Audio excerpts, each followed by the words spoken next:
Amigos míos, lo que vamos a escuchar ahora no es una deducción genérica de un analista político de televisión ni un rumor sembrado en los pasillos de Brasilia. Es la confesión explícita, patética y aterradora del presidente de la República, asumiendo ante su propia militancia su mayor y más inconfesable miedo, el pánico visceral de ser capturado. Sí, amigos míos, ante la más reciente convención del PT, el ambiente en el pabellón de la Expo Center Norte en Sao Paulo no era de fiesta, no era de triunfo, era de una tensión sepulcral. Las imágenes son claras y los medios intentaron ocultarlo. Mientras las gradas literalmente se vaciaban frente a él, demostrando físicamente que el carisma magnético del partido se secó y la movilización popular se derritió, Lula, visiblemente incómodo, usó el himno nacional como escudo y pronunció una frase que hizo que las alarmas de la inteligencia geopolítica del hemisferio norte entraran en alerta roja total. En medio de un llamado desesperado para que la izquierda dejara de tratar la defensa nacional como un tabú, Lula fue a los micrófonos y declaró: "Quiero estar preparado para que nadie invada este país para llevarse al presidente. Y nosotros necesitamos invertir en la defensa. Quiero estar preparado para que nadie invada este país para llevarse al presidente como él invadió". Presta atención a la semántica de esa ingeniería verbal. Mira el nivel de la declaración. Él no usó la palabra derrocar. Él no usó la palabra derrotar en las urnas. Él eligió cuidadosamente la palabra llevar. ¿Llevar a dónde? ¿Llevar bajo la jurisdicción de quién? La respuesta a esa pregunta deja claro el motivo real por el cual el PT, que pasó 20 años deteriorando, humillando y estrangulando el presupuesto de las Fuerzas Armadas, ahora quiere abrir las arcas de la nación para los militares brasileños. Él no está financiando la soberanía de Brasil. Él está forjando el collar de oro. Esa es nuestra metáfora y la realidad de los hechos de hoy. Cuando un líder globalista pierde el apoyo en las calles, intenta comprar la lealtad de las armas. Él pone un collar de oro en el cuello del generalato para transformarlos en una milicia particular. Hoy vamos a desmenuzar la arquitectura de la pesadilla que no deja dormir al Palacio de Planalto desde enero de 2026. Pero antes, suscríbete al canal, activa la campanita de notificaciones, deja tu like en el video porque da trabajo hacerlo. Amigos míos, para entender por qué un hombre de 80 años está obsesionado con su propia seguridad física y temiendo una invasión, no puedes mirar al Congreso Nacional.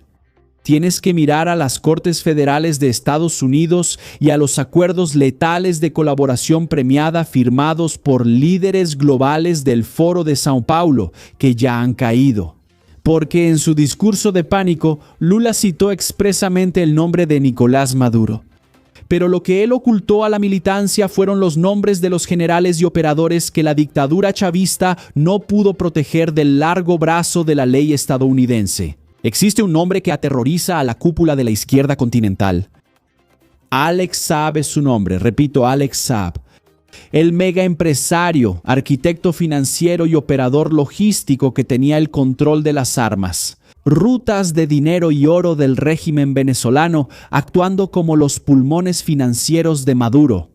Saab fue interceptado, capturado, vestido con un overol naranja y extraditado a los Estados Unidos. Y cuando la máquina del Departamento de Justicia estadounidense lo presionó, la estructura del continente se tambaleó. Y la delación de Saab es descrita hoy como oro, mapeando cada dólar sucio que cruzó las fronteras latinoamericanas. Y él no cayó solo. Tenemos al general Hugo Carvajal, el temido El Polio, ex jefe de inteligencia militar de Hugo Chávez, también capturado y extraditado. La delación de Carvajal es una bomba de fragmentación geopolítica que afecta directamente las arterias del narcotráfico del cartel de los soles y del financiamiento político de las izquierdas en las últimas 2 décadas. Mis amigos, la cosa es mucho más grave. El miedo de Lula al hoyo es una abstención psicológica, es un cálculo táctico de supervivencia. Él es el amigo íntimo de Fidel Castro, el compa de Hugo Chávez y el fiador político histórico de Nicolás Maduro. Lo que el presidente de Brasil se dio cuenta es que el Foro de Sao Paulo perdió definitivamente su escudo protector de impunidad y silencio. Las delaciones de Caracas, que están siendo protocoladas en Washington y Nueva York, están cerrando un cerco implacable en torno a la grandeza, a la arquitectura de poder que dominó Sudamérica. Si el suelo se está desmoronando bajo los pies de la dictadura vecina, el humo ya les arde en los ojos en la plaza de los tres poderes.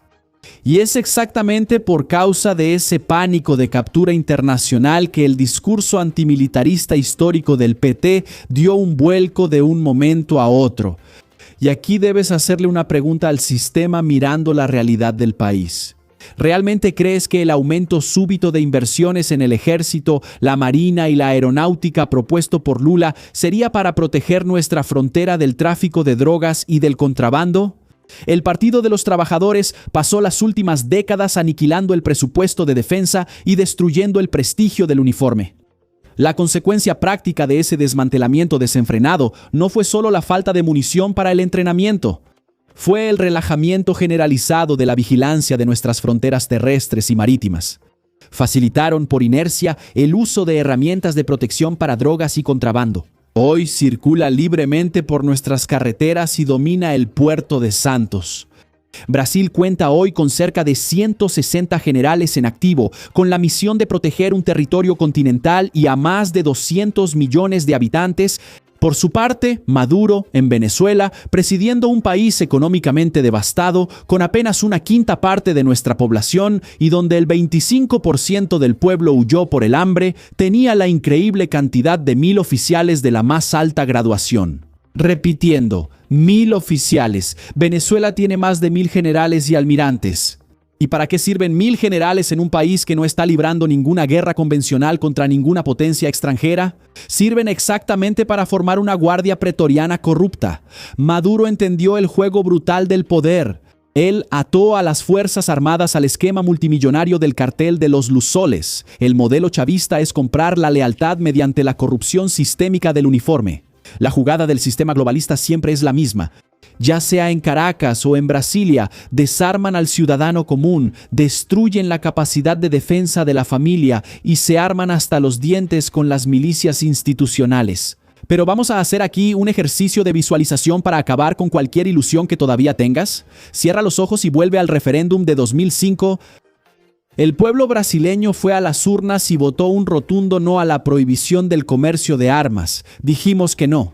Pero el gobierno, manipulando el sistema, ignoró la soberanía popular y desarmó al ciudadano honesto. Padre de familia, hombre honrado, tomando la escopeta Winchester 22 que heredó de su abuelo, un arma histórica documentada y siendo obligado a entregarla en el mostrador de una comisaría por una miseria, una limosna estatal.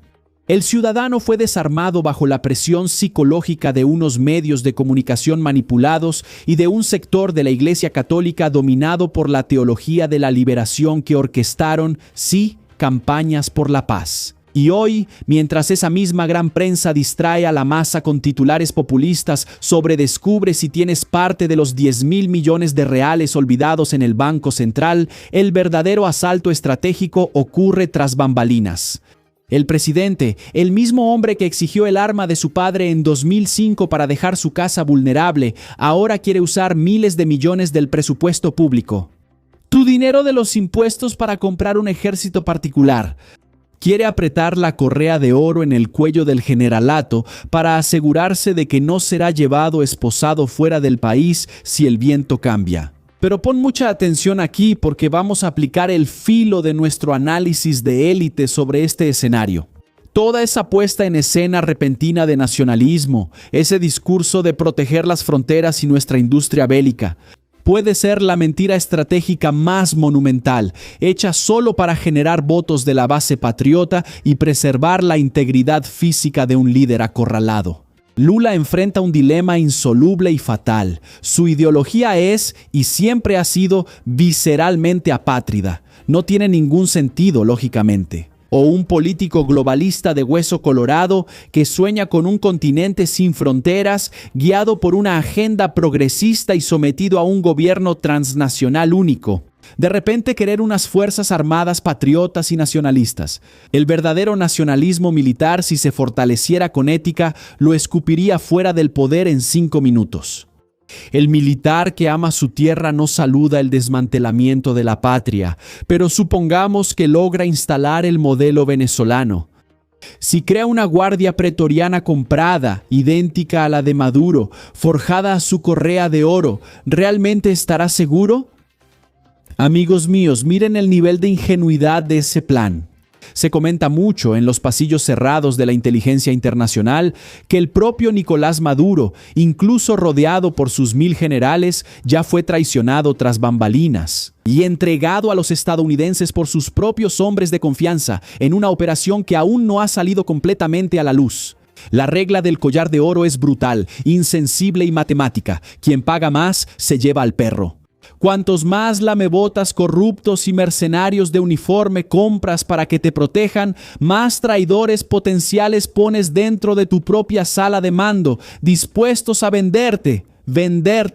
En el segundo en que la recompensa financiera o diplomática de Washington sea mayor, ¿Lula realmente confiaría su vida, su libertad y su legado a sus generales cooptados? ¿Cuánto tiempo le tomaría a esa cúpula militar entender que enfrentarse a la furia bélica, las sanciones económicas y la fuerza del Departamento de Justicia de la mayor potencia militar de la Tierra podría costarles sus propias vidas? Y el congelamiento de sus cuentas bancarias secretas en paraísos fiscales, para que Luis Ignacio deje de ser un globalista radical, comunista encubierto hasta el último cabello y socialista fracasado y pase a ser un verdadero nacionalista. Y para que sea capaz de liderar una resistencia militar real, tendría que volver a nacer, y ya no hay tiempo en el reloj biológico ni en el político. Un hombre de 80 años no lidera una revolución armada. Sin un ejército leal, forjado en la ideología y sin milicias paramilitares dispuestas a dar la vida por él en las trincheras. La dura e implacable realidad es que el petismo solo tiene hoy, a su lado, la pluma de los ministros del STF, una parte de la vieja prensa corporativa en quiebra y la porción hambrienta y mercenaria del Centrão. Es un castillo de naipes levantado sobre un pantano defendido por cañones oxidados. Ahora, para confirmar la verdadera dimensión de esa desesperación y el nivel de vulnerabilidad social y sistémica, necesitamos conectar ese miedo a la captura con las acciones que se han venido orquestando desde hace más de 3 décadas. ¿Por qué Estados Unidos arrestaría a Lula? Mira esto. En la misma convención vacía, el presidente no se limitó a hablar sobre las Fuerzas Armadas para defenderse. Intentó reescribir la historia del continente. En medio de su discurso, hizo otra confesión invaluable. Lula lo dijo abiertamente frente a los micrófonos. No se conversaba. Cuando creé el Foro de São Paulo en 1990 fue porque pensé que podríamos educar a la izquierda en América Latina a través de las elecciones. Y así ganamos varios países, dijo él. La izquierda no conversaba. Cuando creé el Foro de São Paulo en 1990 fue porque yo había ido a la segunda vuelta con Collor y pensé que podríamos educar a la izquierda en América Latina a través de las elecciones. Llamé a toda la izquierda de América Latina al Hotel Danubio en São Paulo en junio de 1990 para intentar decirle a toda la izquierda que la mejor vía para que llegáramos al poder no era la lucha armada, sino la organización del pueblo y la elección directa, y que participáramos en el proceso electoral. Y así ganamos varios países en América Latina. Nadie va a decir eso en los grandes medios. Él admitió desde su propio púlpito que fue el arquitecto fundamental de un organismo transnacional cuyo único objetivo práctico y táctico era interferir, secuestrar y dictar el rumbo de las elecciones de naciones soberanas vecinas desde Brasil. Durante años, cualquier persona que mencionara la existencia o la influencia de este grupo, el Foro de São Paulo, era inmediatamente tachada de teórico de la conspiración y ridiculizada por los periódicos. Pero ahí estaba el propio ex sindicalista, afirmando con orgullo que la articulación se esparció como un virus, garantizando victorias presidenciales en Argentina, en Venezuela, en Uruguay, en Ecuador y en Chile. Sin embargo, la gran y descarada mentira que él inserta en esa confesión orgullosa es que toda esa transición de poder por el continente fue pacífica e inmaculada. Tuvo la audacia de decir, disputando votos sin matar a nadie y sin que nadie muriera. Eso es una mentira histórica de proporciones continentales. La izquierda revolucionaria en América Latina no cambió la selva por las urnas ni abandonó el sueño de la lucha armada de los años 60 para ponerse la corbata de seda en los años 90 porque tuvieron una epifanía democrática.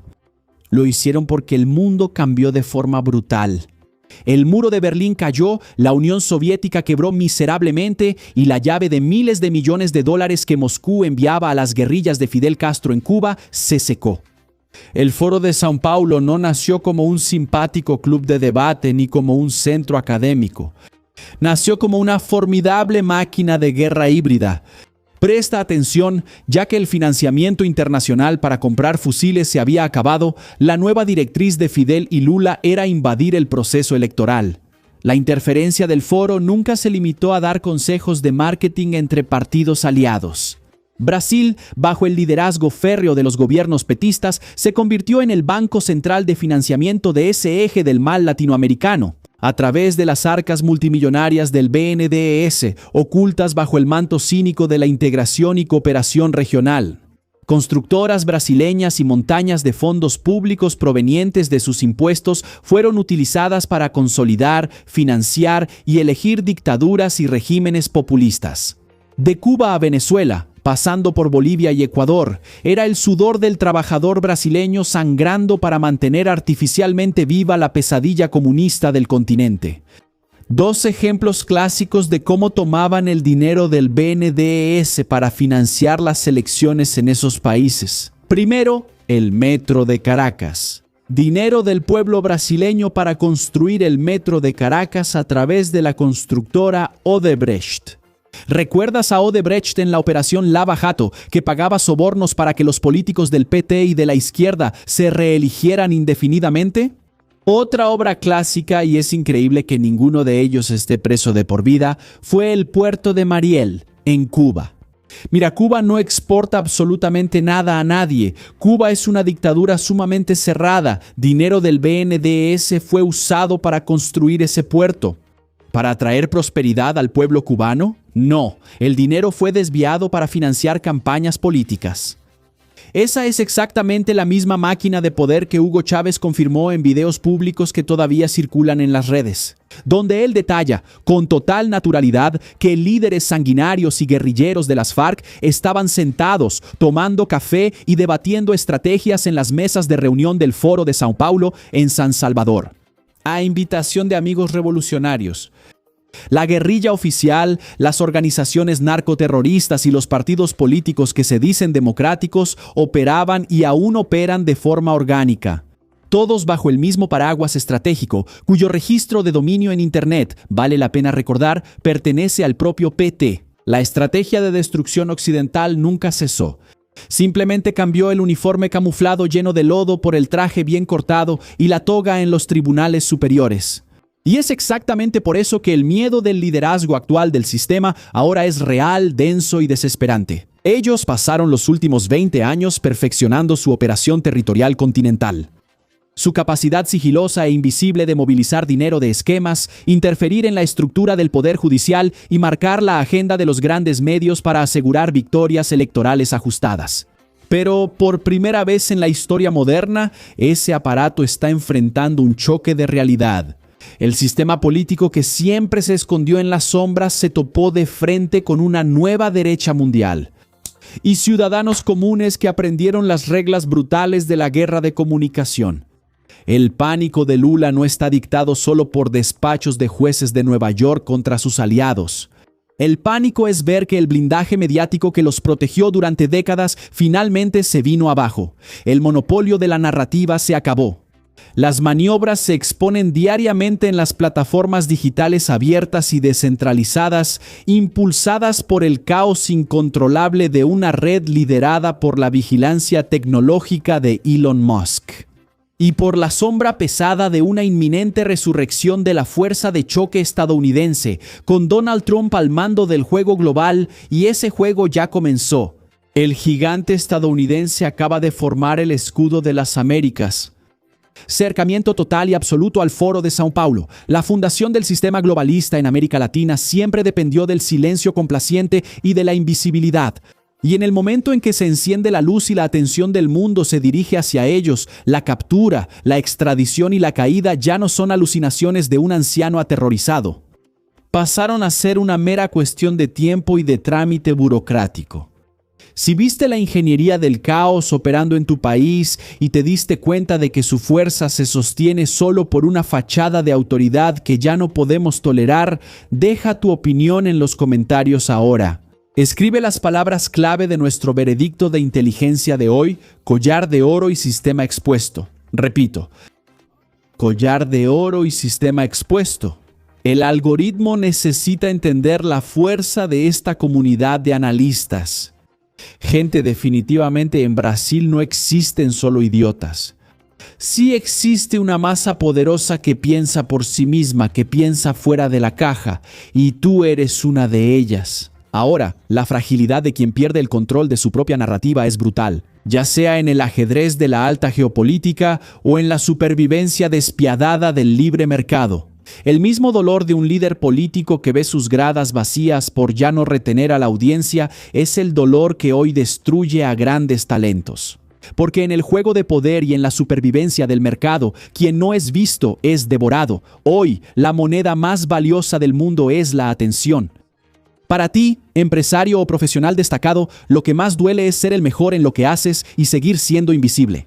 Tienes un gran negocio, gran conocimiento, pero nadie sabe que existes. ¿Ya te diste cuenta de lo difícil que es para las personas absorber contenidos serios en las redes?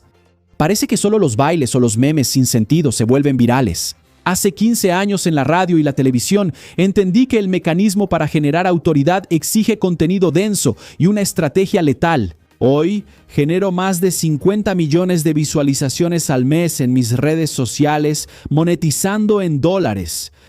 Ahora la ingeniería está comprobada y ahora, con ese conocimiento en mis manos, estoy reclutando empresarios y expertos que son los mejores, pero siguen en las sombras para que rompan la burbuja, sean reconocidos en la cima y moneticen su experiencia, porque ahora el juego es mediático. Y quien entendió eso logró romper la burbuja. Tu identidad no se puede delegar a terceros. El dueño necesita dar la cara y dirigir la visión. ¿Se acabó la época de grabar videos con el celular de cualquier manera y aún así tener resultados? Lo digital exige profesionalismo absoluto para forzar al algoritmo a trabajar para ti. Entonces, el 16 de agosto haré una inmersión 100% presencial cara a cara conmigo, encerrado en mi estudio. Aprovecha esta oportunidad. El código QR está en la pantalla, el enlace seguro en la descripción y en el primer comentario fijado. Pero yo soy frío, solo quedan 3 lugares. Cuando se ocupe la última, la puerta de acero se cierra y no sé cuándo tendremos otra oportunidad. Así que no pierdas la oportunidad de sentarte cara a cara con quien lo hace, con quien lo puso en práctica. No es teoría, no es videíto, no es show de motivación. Es lo que yo hago, cómo lo hago, aplicado a tu realidad. Haz clic ahora en el botón y ven. Y tengo una serie fantástica que estrenó su primer episodio, gente, BCRA Visceral, que voy a recomendar allá en nuestro canal con recomendaciones de series y películas. Habla sobre la guerra entre Ucrania y Rusia, la invasión rusa a Ucrania y muestra todas las actualizaciones globales. Y que sepas, en Ucrania hoy ya está ocurriendo la Tercera Guerra Mundial, te guste o no, ya está en marcha. Así que ve allá, el enlace está en la descripción, en el comentario fijado, sin cultura woke, sin quejas, una curaduría de títulos para que ya no pierdas tiempo buscando qué ver y disfrutar con tu familia el fin de semana. Y si crees que este episodio es importante y quieres que llegue a más personas en YouTube, existe una herramienta fantástica con la que puedes patrocinar este episodio. Sí, ahí está el super gracias, el me gusta y puedes poner ahí el valor mínimo, pero ya sirve para impulsar este video para miles y miles de brasileños. Con un pequeño aporte ayudas a que lleguemos a quienes necesitan escuchar este mensaje. También puedes recibir contenido anticipado siendo suscriptor de nuestro canal, compañero. Y si quieres estar en la élite del análisis, únete a nuestro club, nuestro búnker de inteligencia, donde más de 3,000 miembros analistas de élite financian lo que traemos aquí. Enlace en la descripción, en el comentario fijado y en la tarjeta. Ahora, suscríbete al canal, activa la campanita de notificaciones, deja tu like en el video, porque da trabajo hacer esto, blinda tu mente. Yo soy Shimon Oliveira y te espero en nuestro próximo encuentro. Hasta entonces.